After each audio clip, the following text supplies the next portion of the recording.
Republic में साम्यवाद, the theory of communism in the republic. तो आज प्लेटो का साम्यवाद। रिपब्लिक में प्लेटो ने आदर्श राज की परिकल्पना की है। इस आदर्श राज्य में न्याय को बनाए रखने के लिए शिक्षा पद्धति के साथ साथ उसने एक नवीन सामाजिक व्यवस्था का भी चित्रण किया है, जिसे प्लेटो के साम्यवाद के सिद्धांत के नाम से जाना जाता है। इस सामाजिक व्यवस्था के प्रतिपादन में उसका मुख्य ध्येय यही था कि न्याय और शिक्षा व्यवस्थाओं के होते हुए भी बाह्य आकर्षण और सांसारिक दुर्बलताएं उसके संरक्षक वर्ग के मार्ग में बाधा न बने और वे निष्पक्षता एवं त्याग भावना से अपना कर्तव्य कर सकें। इन बाह्य दुर्बलताओं के निराकरण के लिए उपयुक्त सामाजिक वातावरण ही प्लेटो का साम्यवाद है। प्लेटो चाहता था कि राज्य के वे वर्ग जिनके हाथ में सत्ता हो व्यष्टि तथा समष्टि का ऐसा समन्वय प्रस्तुत कर सकें जिनमें ममता भरे स्वार्थ और क्षुद्र प्रलोभनों को कोई स्थान न मिल सके। इस तरह उसने राज्य के सत्तारूढ़ वर्ग को निर्लेप भाव से कार्य करने के लिए अनुकूल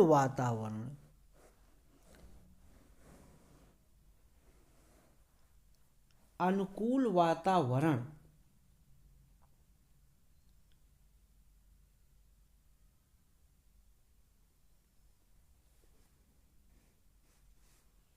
की ऐसी सामाजिक व्यवस्था का चित्रण किया है जिसमें राज्य के संरक्षकों के पास न तो निजी संपत्ति होगी, न ही वे अपनी पत्नी और संतान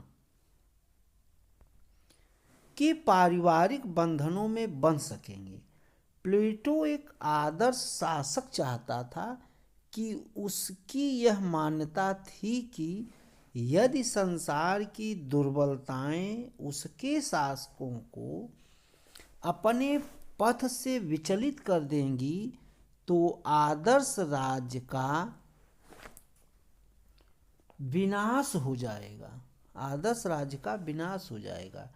वह यह नहीं चाहता था कि विशेष नियंत्रण के अभाव में राज्य के रक्षक ही भक्षक बन जाएं। अतः उसने उनकी कमजोरियों के मूल पर प्रहार कर उन्हें जन्म देने वाली संस्थाओं, परिवार और संपत्ति का ही राज्य हित में नियमित कर डाला। संपत्ति और परिवार दोनों को मनुष्य की मूल दुर्बलताओं, संकीर्णताओं और क्षुद्रताओं को जन्म देने वाली इकाइयां मानकर अपने शासक वर्ग के लिए संपत्ति का अंत करना चाहता है और परिवार का समूहीकरण। प्लेटो की साम्यवादी विचारधारा पूर्णतया नवीन अथवा मौलिक नहीं थी। प्लेटो से पूर्व भी यूनानियों को साम्यवादी व्यवस्था का अनुभव था। इसका व्यवहारिक रूप यूनान के नगर राज्यों में देखा जा सकता है। उदाहरण के लिए स्पार्टा में स्त्रियों को राज्य हित की दृष्टि से उधार दिया जाता था। बालकों को 7 वर्ष की अल्पायु में के बाद ही राज्य द्वारा ले लिया जाता था और उनके भरण पोषण का संपूर्ण भार राज्य ही वहन करता था। स्पार्टा में सार्वजनिक जलपान गृह तथा भोजनालयों की व्यवस्था थी, जिनमें स्त्री पुरुष बच्चे सभी को समान रूप से सामूहिक भोजन प्राप्त होता था। क्रेट नामक राज्य में सहकारी खेती की व्यवस्था थी। एथेंस में भी 5वीं सदी में इसी प्रकार की साम्यवादी व्यवस्था का प्रचलन था। पाइथागोरस का मत था कि मित्रों की संपत्ति पर सबका समान रूप से अधिकार है। उसके इस विचार में साम्यवाद की गंध थी। यूरिपाइड ने भी प्लेटो के रिपब्लिक की रचना में बहुत पूर्ण नारी साम्यवाद के सिद्धांत को प्रतिपादित किया था। अतः ऐसी दशा में यह कहना कि प्लेटो ने साम्यवादी विचारों को मौलिक ढंग से प्रस्तुत किया, ऐतिहासिक दृष्टि से सही नहीं है। प्लेटो ने इन विचारों को संकलित कर अपने आदर्श राज्य की नींव को सुदृढ़ किया। इस संबंध में नेटलशप के विचारानुसार प्लेटो का साम्यवाद उसकी शिक्षा पद्धति द्वारा उत्पन्न की गई विचारधारा को प्रभावशाली बनाने तथा उसे नवजीवन एवं नवशक्ति प्रदान करने वाला एक अनुपूरक यंत्र है। तत्कालीन ऐतिहासिक वास्तविकता होने के साथ साथ प्लेटो की साम्यवादी व्यवस्था के निम्नलिखित आधार भी पाए जाते हैं। पहला, मनोवैज्ञानिक आधार। प्लेटो राज्य को एक संपूर्णता मानता है और व्यक्ति को एक इकाई। उसके अनुसार राज्य के बाहर मानव का कोई अस्तित्व नहीं है तथा उसका वैयक्तिक एवं मानसिक विकास राज्य में ही रहकर संभव है। प्लेटो का साम्यवाद अपने आप में कोई साध्य नहीं है, अपितु वह उसके आदर्श राज्य के न्याय तत्व की पूर्ति का एक साधन मात्र है। अपने आदर्श राज्य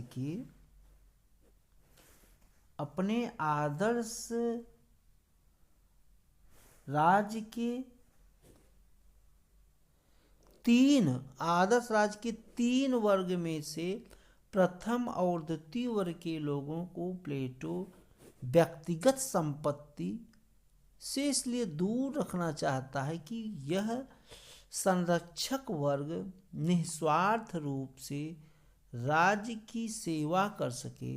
दार्शनिक शासक भ्रष्टाचार, प्रतिद्वंदिता, प्रलोभन तथा वैयक्तिक संपत्ति की लालसा से दूर रख सकें। इसलिए प्लेटो का साम्यवाद इन्हीं 2 वर्गों के लिए है जिन पर शासन का भार होगा।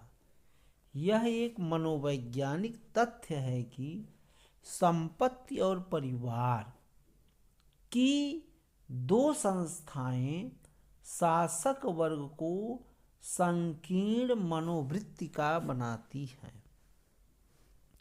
राजनीतिक आधार। प्लेटो के साम्यवाद का एक आधार यह भी है कि यदि राजनीतिक तथा आर्थिक शक्तियां एक हाथ में केंद्रित रहेंगी तो उसका दुष्परिणाम निकलेगा।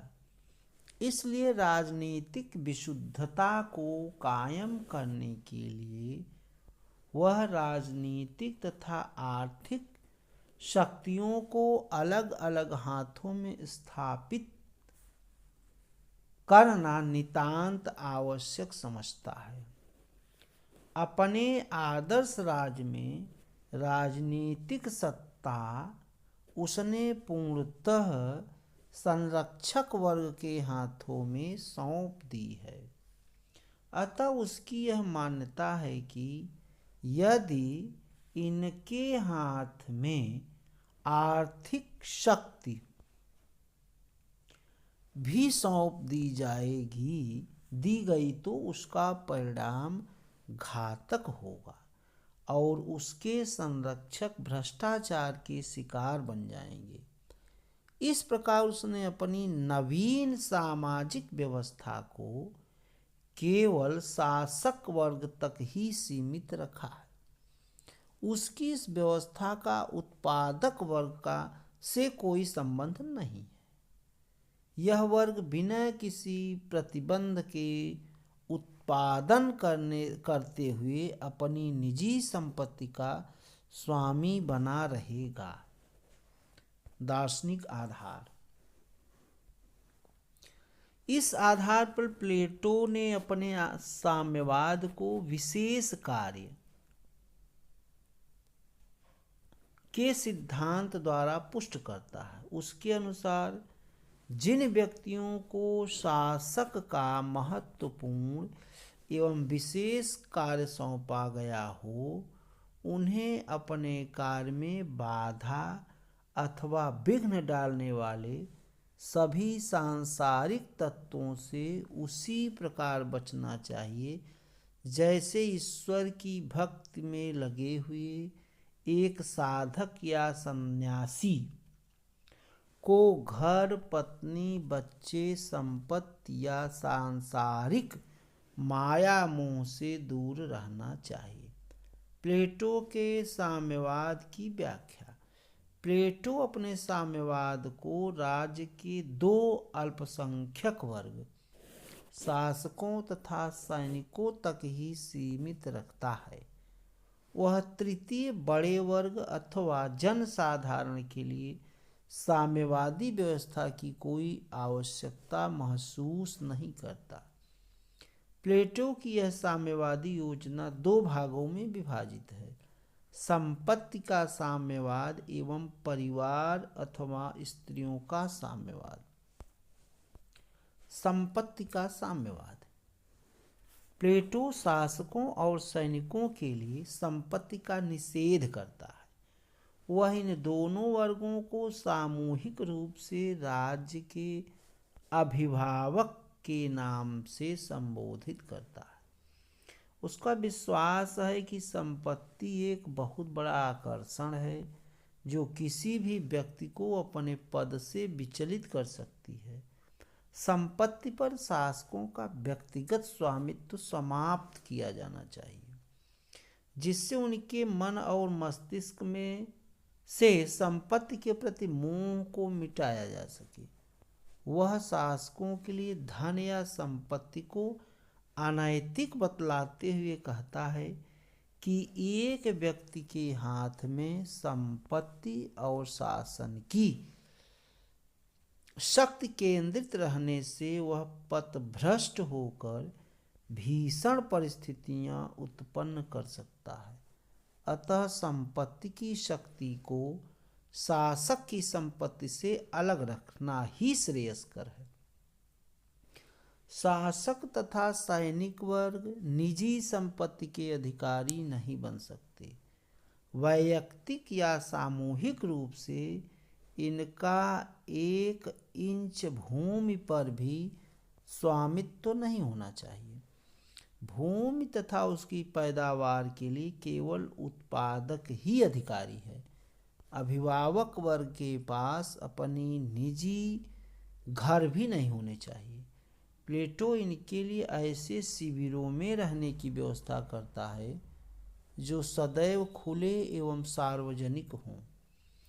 अपनी रिपब्लिक में शासकों की जीवनचर्या का वर्णन करते हुए उसने लिखा है कि प्रथम तो जितनी कम से कम व्यक्तिगत संपत्ति आवश्यक है उससे अधिक संपत्ति उनमें से किसी की भी नहीं रखनी, किसी का भी नहीं रखनी चाहिए। दूसरे, किसी के पास ऐसा घर अथवा भंडार कोष नहीं होना चाहिए जो सबके स्वेच्छापूर्वक प्रवेश के लिए नित्य खुला न रहता हो। उनकी भोज सामग्री इतनी मात्रा में और ऐसी होनी चाहिए कि जो कि संयमी एवं साहसी योद्धा भटों के लिए उपयुक्त हो। यह उनको नागरिकों द्वारा सुनिश्चित एवं सुनिर्धारित ढंग से उनकी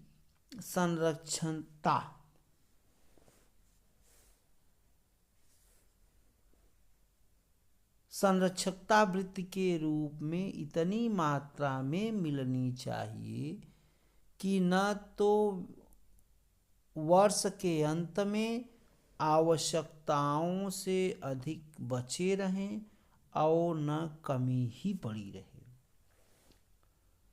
युद्ध शिविरों में रहने वाले योद्धाओं के समान उनका भोजन एवं रहना सामूहिक होना चाहिए। रही सोने चांदी की बात, तो इसके विषय में हम उनसे कहेंगे कि सोना और चांदी तो उनको अपने देवताओं द्वारा नित्य ही अपनी आत्मा के भीतर प्राप्त है, अतः उनको मृत्युलोक की निम्न कोटि की धातु की कोई आवश्यकता नहीं है। मृत्युलोक की धातु के मिश्रण द्वारा अपने को अपवित्र करना उन्हें सहन नहीं होना चाहिए। तो आज यहीं पर प्लेटो के साम्यवाद को समाप्त करता हूँ। वीडियो को लाइक एवं शेयर अवश्य करें। यह video BA political science, MA political science, IAS, PCS, TGT, PGT, net, JRF तमाम प्रतियोगी परीक्षाओं के लिए बहुत महत्वपूर्ण है। जय हिंद, जय भारत।